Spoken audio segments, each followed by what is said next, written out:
ফিরে এলাম বিরতির পর। এবার এনআইএর নোটিশ ঘিরে তোলপাড় মালদার কালিয়াচক। সুজাপুর বিধানসভার তৃণমূল প্রার্থী সাবিনা ইয়াসমিনের নির্বাচনী এজেন্ট তথা জেলা পরিষদের বন ও ভূমি দপ্তরের কর্মাধ্যক্ষ আব্দুল রহমান কালিয়াচক ১ নম্বর ব্লকের তৃণমূল সমাজ সরিউদ সহ জিজ্ঞাসাবাদের জন্য ডাকা হয়েছে। ঘটনার পরিপ্রেক্ষিতে কালিয়াচক উপি সাংসদ খগেন মুর্মু ফের চড়তে শুরু করেছে।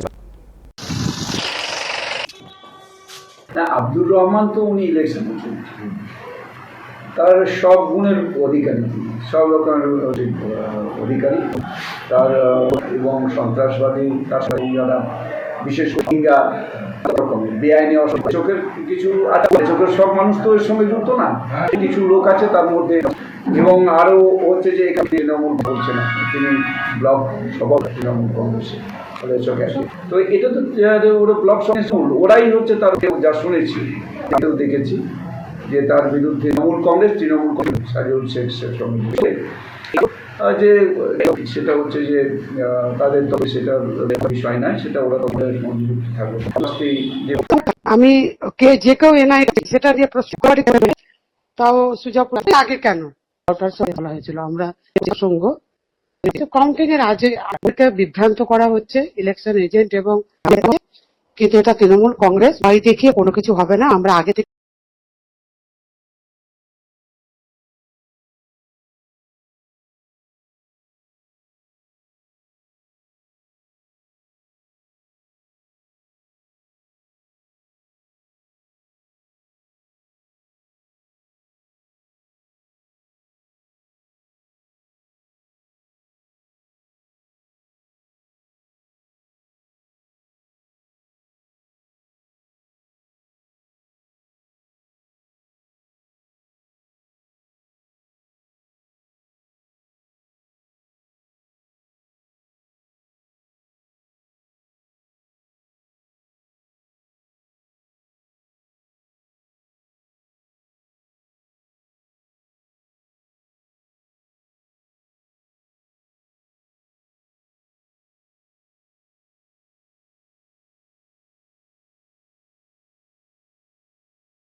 আছি যে সময় যে কোনো নোংরামি করতে পারে, ফলে এতে কোনো আমরা সময় চেয়েছি, অফিসিয়ালি যেভাবে সময় চাও আমরা সময় চেয়েছি, কিন্তু চতুর্থবারের মতো মুখ্যমন্ত্রী মমতা ব্যানার্জি হবে, যতই হোক আর চমকানো।